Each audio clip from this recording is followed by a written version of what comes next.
Hi everyone, welcome back. उम्मीद है आप सभी बारिश का खूब आनंद ले रहे होंगे।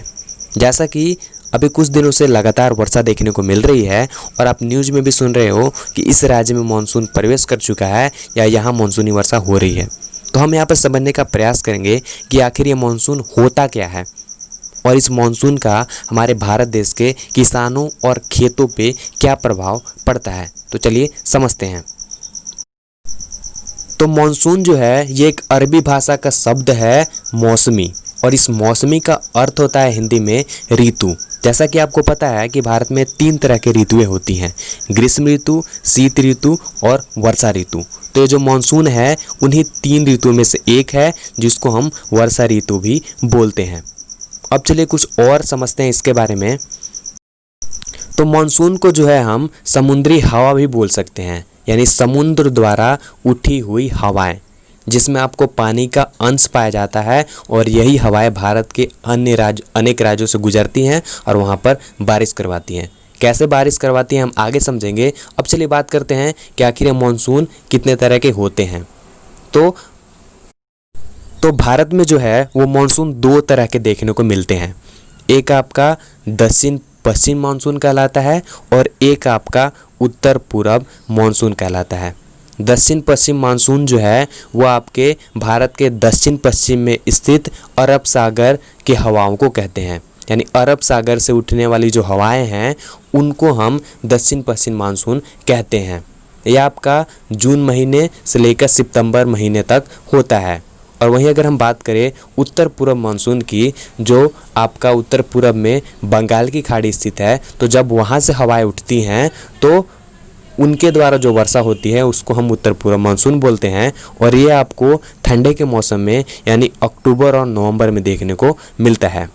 अब चलिए यहाँ पर आगे देखते हैं कि आखिर ये समुद्र द्वारा जो हवाएं हैं वो उठती कैसे हैं और ये हवाएं भारत में कैसे वर्षा करवाती हैं। समुद्र से जो हवाएं हैं वे तब उठती हैं जब समुद्र के हवा का जो है वायुदाब ज़्यादा होता है और पृथ्वी के हवाओं का जो वायुदाब है वो कम होता है। अब यहाँ पर देखते हैं कि आखिर ये वायुदाब कम और ज़्यादा कैसे होता है। तो जब हमारे पृथ्वी पे यानी जब हमारे भारत देश में मान लो गर्मी का मौसम है और उस गर्मी के मौसम में जो है आपका तापमान ज़्यादा रहता है। तापमान ज़्यादा रहने के कारण जो धरती है, जो पृथ्वी का सतह है, वो ज़्यादा गर्म हो जाता है, जिसकी वजह से जो हवाएं हैं वे भी बहुत ज़्यादा गर्म हो जाती हैं। हवाएं गर्म होने के कारण उन हवाओं में जो पानी का अंश है, जो पानी की मात्रा है, वो बिल्कुल ख़त्म हो जाता है, जिसके चलते जो है उनका दबाव पृथ्वी पे बहुत कम हो जाता है और कम होने के कारण दबाव जो है वे ऊपर की ओर उठ जाती हैं। और वहीं अगर हम बात करें समुद्र की, तो समुद्र की जो हवाएं हैं उनमें आपको पानी का अंश रहता है, जिसकी वजह से उनका जो दबाव है वो ज़्यादा रहता है और उस वजह से दबाव ज़्यादा रहने की वजह से वहाँ की जो हवाएं हैं वो भारत देश की जो कम वायु दाब वाले क्षेत्र हैं उसकी ओर बढ़ती है। और जैसे कि कम वायु दाब वाले क्षेत्र हैं तो हवाएं में जो खाली स्थान हैं उन खाली स्थान को भरने के लिए ये पानी वाली जो हवाएं हैं जिसमें पानी का अंश है वे आगे बढ़ती हैं और उस हवाएं के साथ मिलके जो है अलग अलग क्षेत्रों में भारत के वर्षा करवाती है। यानी यहाँ पर आप देख सकते हो ज़्यादा दबाव होने के चलते जो है ये समुद्र से हवाएं उठ रही हैं, भारत की ओर बढ़ रही हैं और भारत के जो दक्षिणी क्षेत्र हैं जैसा कि तमिलनाडु हो गया, केरल हो गया, कर्नाटक हो गया, और वहीं से गुजरते हुए जो आपका उत्तर क्षेत्र है जहाँ पर आपका हिमालय है वहाँ पर जाके टकराती हैं, क्योंकि हिमालय की पहाड़ियाँ जो है वे ऊंची ऊंची हैं, बड़ी बड़ी दीवार की तरह हैं, जिनकी वजह से हवा पार नहीं हो पाती हैं। और वही जो आपके हवाएं हैं वो बादल का रूप लेकर जब टेम्परेचर ज़्यादा होता है या पहाड़ों से टकराती हैं तो वर्षा अलग अलग क्षेत्रों में करवाती हैं। तो अब चलिए समझते हैं कि दक्षिण पश्चिम मानसून यानी जून के समय से स्टार्ट होने वाला मानसून जो है वो सबसे पहले किस राज्य में प्रवेश करता है। तो जैसा कि आपको एक लिस्ट देखने को मिल रहा है, इस लिस्ट में जो है सबसे पहले जो मानसून है वो केरल, क्योंकि केरल जो है आपके अरब सागर के नज़दीक है, तो सबसे पहले आपको केरल में जो है मानसून प्रवेश करता है जून के महीने में, यानी 1 जून से वहाँ प्रवेश करता है।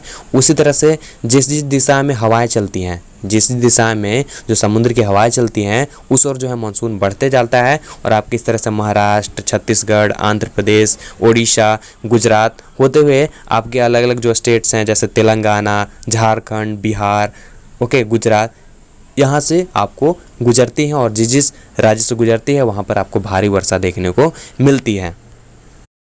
अब चलिए समझते हैं कि आखिर इस मानसून का हमारे भारत देश में क्या प्रभाव होता है। तो इस मानसून का हमारे भारत देश में बहुत ही महत्वपूर्ण प्रभाव पड़ता है।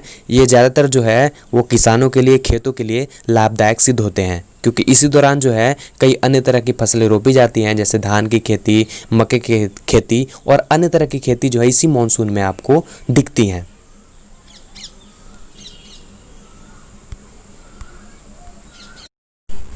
तो जैसा कि आप देख सकते हो कि एक किसान जो है जब वर्षा हो रही है तो खेत पहले अपना तैयार कर रहा है, और खेत तैयार करने के बाद जो है वो बीज बो जाता है धान का, और उस धान के बीज बो जाने के बाद आपको, जैसा आप देख सकते हो या आपने अपने खेत में भी किया होगा, इस धान की रोपाई की जा रही है।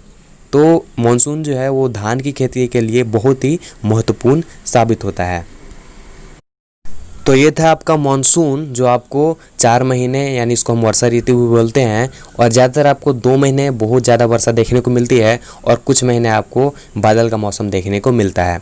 तो उम्मीद है कि आप मानसून को समझ पाए होंगे, और मिलते हैं नेक्स्ट वीडियो में एक और अलग इंटरेस्टिंग टॉपिक के साथ। तब तक अपना ख्याल रखिए। सी यू सून।